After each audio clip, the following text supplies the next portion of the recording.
Hi, this is Chris Abraham of ChrisCast. This is episode 1. I've named it Sportif. Sportif. Because I'm in the constant pursuit of strength, fitness, lightness, weight reduction, endurance, and the ability to go long distances quickly on feet and bicycle, as well as on a boat, on a shell, and do that with great aplomb. However, here's the rub, here's the challenge. I'm 350 US pounds. That's like 12.4 million kilos. Let me see. How many... Cortana. Hey, Cortana. How many kilos is 350 pounds? 350 pounds is approximately 158.76 kilograms. I am 158.7573 kilograms. Hey, Cortana, how many stone is 350 pounds? 350 pounds. I'm exactly 25 stone. So, for all of you international people, including you, I don't know, medieval Brits, that's what's going on. So I have any number of challenges, and I know that I eat too much and that I eat emotionally and that I'm quite mad that way, and apparently have willpower in so many ways except that. In addition to that, it's the continuity of workout and business coming in the way and all that other kind of stuff that has made me whatever's the opposite of a good role model. And role model has the little chapeau above the O because I'm that guy. And as a direct result, not only do I have chrisabraham.com, but I've been running a site called rnnr.us forever. I call it Runner Us, or Runner. I always call it in a question mark. But it's there that I talk about my constant challenges, my desire to do intermittent fasting and to do keto, or one meal a day or one burrito a day, or low carb or keto. As I just said, talking about swinging kettlebells and kettlebell studliness and my favorite bicycle, my Surly Steamroller, and my membership to Potomac Boat Club, my inability at 350 pounds to be able to not sink any of their boats, even their fat boats, and that challenge as a result. So, as part of ChrisCast, it's obviously going to be part of that. So I want to know from you, what kind of challenge do you have? I must say that for a lot of my life, I've been between 235 and 285, but being 350 pounds is a really new thing that has made me very sick. And I have maybe the next podcast will be talking about my challenges with health in the last few years, but it obviously has stuff to do with money and access and taking care of myself and not being looked after, and then realizing I shouldn't blame anybody else for not looking after me because I am o solo mio. And every action has a reaction issue associated with such a thing. So, as of a few years back, I was actually DFL, that's dead effing last, and I was doing 5Ks, and I loved it quite a lot. And up until a couple months ago, I was going to spin class every day. Now I have between 8, 9, 10, 7 p.m. through 10 p.m. every night scheduled off so that I could go do a really nice walk about the city at night, and then maybe drop by X Sport, which I still belong to.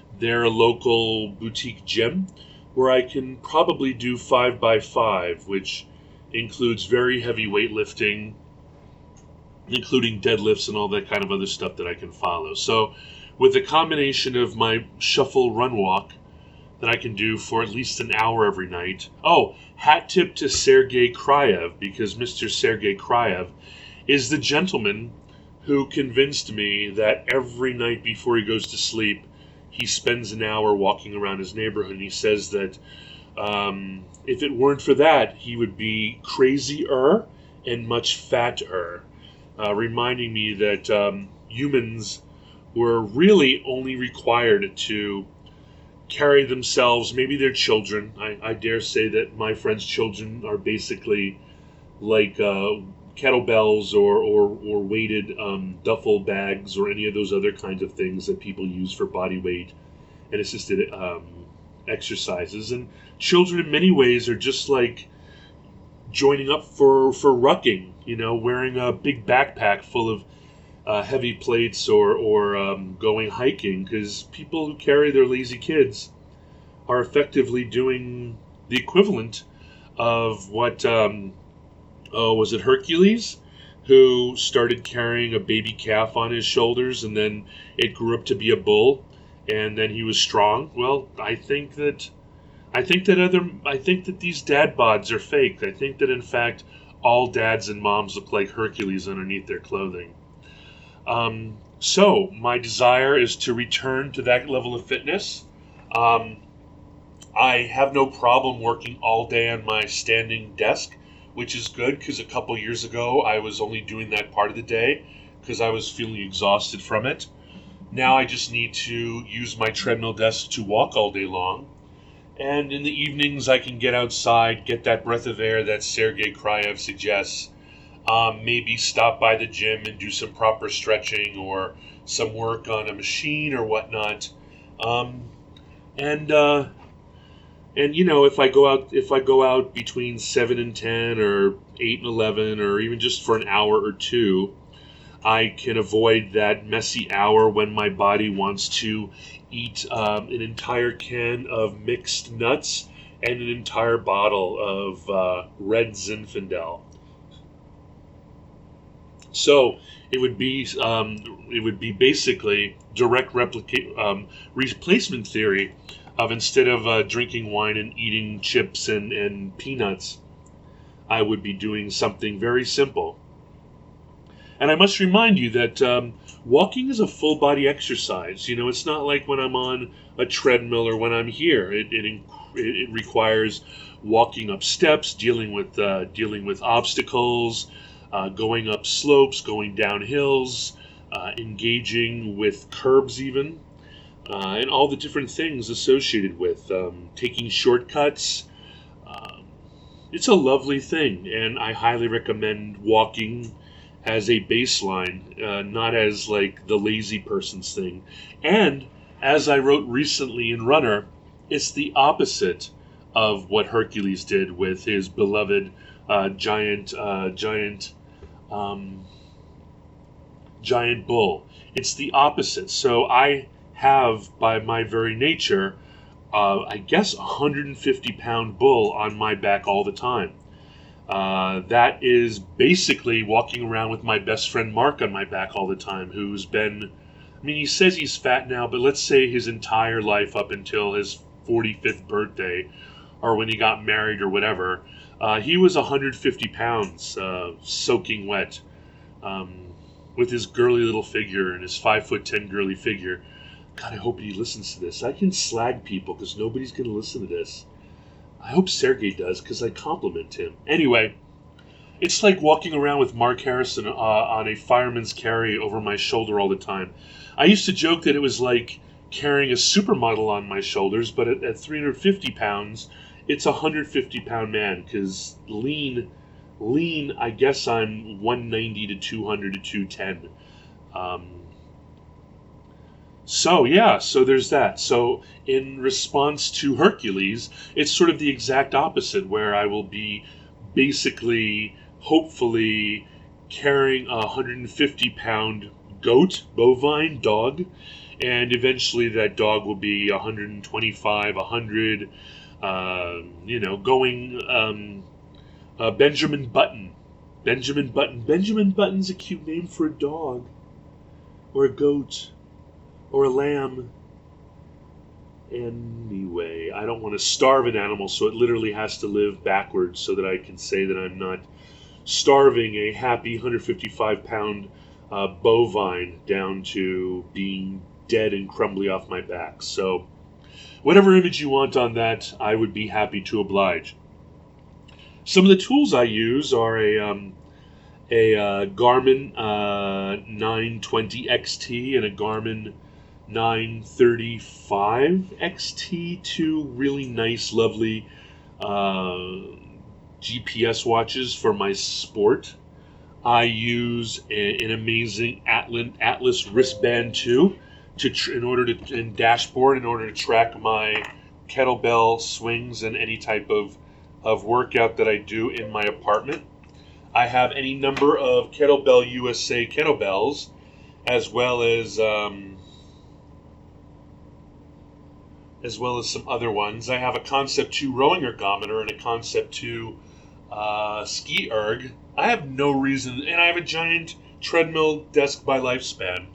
I have a Bosu ball, a Swiss ball. I have a TRX up against the wall. I have an elastic cable thing attached to my table. I have a chin-up bar.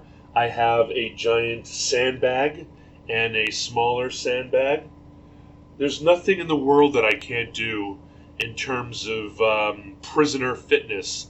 I even have a very simple Amazon Basics, the most simple bench for bench presses and for rows and for all that other kind of stuff. So, don't cry for me, Argentina. Don't cry for me, Argentina. I have all the workout equipment. I am not lacking. And if I didn't, I could do push-ups, sit-ups, and squats anyway. I love my Kettlebell USA cast iron bells, but to be honest, I'm very pleased with the new Amazon Basics cast iron kettlebells, even though they look like they've been spray painted with an enamel paint, and they have the audacity to be marked in pounds instead of kilos. I bought a 35-pound one to help me with my... Oh, here's something I didn't mention. There's an awesome book. I forgot what it's called. Let's see what it's called. Swing 90 seconds every 60 minutes. Kettlebell. Alright, it's called Get Fit, Get Fierce with Kettlebell Swings. Just 12 minutes a day. And it's super awesome. To lose weight, prevent sitting disease, hone your body, and tone your booty. I have it set up with my Gym Boss every 30 minutes. It has 1 minute and 50 seconds of workouts so that I can get from wherever I am in the apartment to my swinging position, get my Atlas wristband 2 on, and then start the swinging. And I generally get between 45 and 63 swings done in that time, and hopefully I'll be able to do 10 of those a day. Other times I completely end up not hearing the stupid beep beep beep beep beep. I have the strongest subconscious ever, and my subconscious wants to be lazy. I think the worst thing that I'm not blaming my dad, he was a Marine, but the worst thing that my dad ever said, because he was so active, his joke was something they taught him in the Marines, which is, if you don't have to sprint, run. If you don't have to run, jog. If you don't have to jog, walk. If you don't have to walk, stand. If you don't have to stand, sit. If you don't have to sit, lie down. If you don't have to lie down, go to bed. So I go straight to the go to bed, take a nap, go to bed, take a nap, drink some red Zinfandel, eat a whole thing of mixed nuts.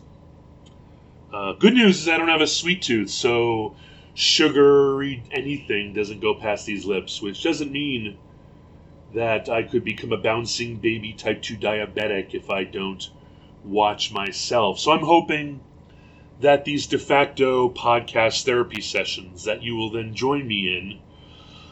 Don't cry for me, podcast listeners. I will not make you so sad. Don't want you sad. Don't want this bad. Eventually we'll give you lots of motivation. Anyway, I wish you well. I'm going to end right now. I'm really sad that the beep, beep, beep noise didn't happen. I'll make it happen. Here's the sound that I hear every 30 minutes. Twice. Here we go. Listen. Hold on. You're going to have to wait 2 minutes, but it'll be worth it. Check out rnnr.us. Also, chrisabraham.com. Also, please feel free to... Oh, damn it. This isn't using my bloody awesome...